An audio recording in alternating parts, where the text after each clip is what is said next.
بسم الله الرحمن الرحيم. الرحمن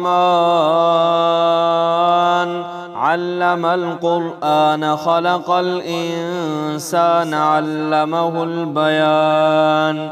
الشمس والقمر بحسبان والنجم والشجر يسجدان والسماء رفعها ووضع الميزان ألا تطغوا في الميزان وأقيموا الوزن بالقسط ولا تخسروا الميزان والأرض وضعها للأنام فيها فاكهة والنخل ذات الأكمام والحب ذو العصف والريحان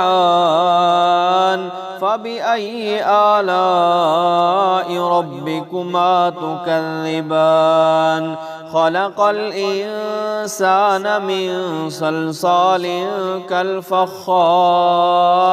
وخلق الجان من مارج من نار فبأي آلاء ربكما تكذبان رب المشرقين ورب المغربين فبأي آلاء ربكما تكذبان مرج البحرين يلتقيان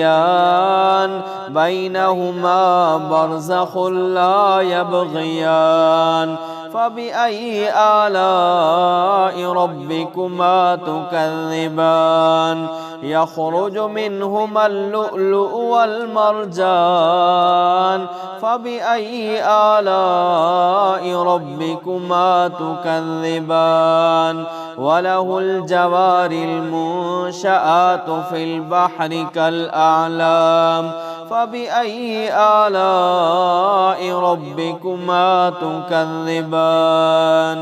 كل من عليها فان ويبقى وجه ربك ذو الجلال والإكرام فبأي آلاء ربكما تكذبان يسأله من في السماوات والأرض كل يوم هو في شأن فبأي آلاء ربكما تكذبان سنفرغ لكم أيها الثقلان فبأي آلاء ربكما تكذبان يا معشر الجن والإنس إن استطعتم أن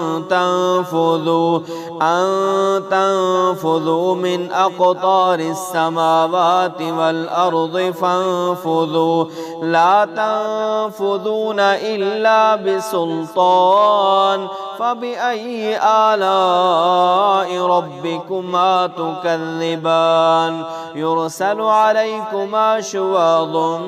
من نار ونحاس فلا تنتصران فبأي آلاء ربكما تكذبان فإذا انشقت السماء فكانت وردة كالدهان فبأي آلاء ربكما تكذبان فيومئذ لا يسأل عن ذنبه إنس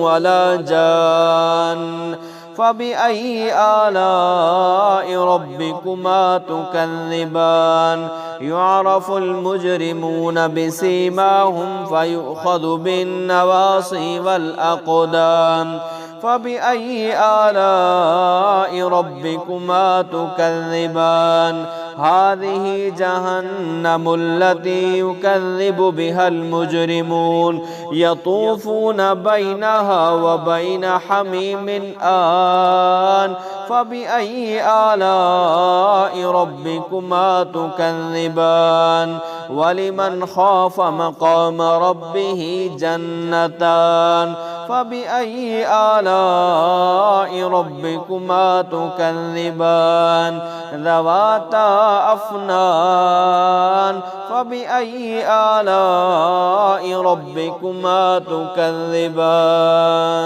فيهما عينان تجريان فبأي آلاء ربكما تكذبان فيهما من كل فاكهة زوجان فبأي آلاء ربكما تكذبان متكئين على فرش بطائنها من استبرق وجنى الجنتين دان فبأي آلاء ربكما تكذبان فيهن قاصرات الطرف لم يطمثهن إنس قبلهم ولا جان فبأي آلاء ربكما تكذبان كأنهن الياقوت والمرجان فبأي آلاء ربكما تكذبان هل جزاء الإحسان إلا الإحسان فبأي آلاء ربكما تكذبان ومن دونهما جنتان فبأي آلاء ربكما تكذبان مدهامتان فبأي آلاء ربكما تكذبان فيهما عينان نضاختان فبأي آلاء ربكما تكذبان فيهما فاكهة ونخل ورمان فبأي آلاء ربكما تكذبان فيهن خيرات حسان فبأي آلاء ربكما تكذبان حور مقصورات في الخيام فبأي آلاء ربكما تكذبان لم يطمثهن إنس قبلهم ولا جان فبأي آلاء ربكما تكذبان متكئين على رفرف خضر وعبقري حسان فبأي آلاء ربكما تكذبان تبارك اسم ربك ذي الجلال والإكرام.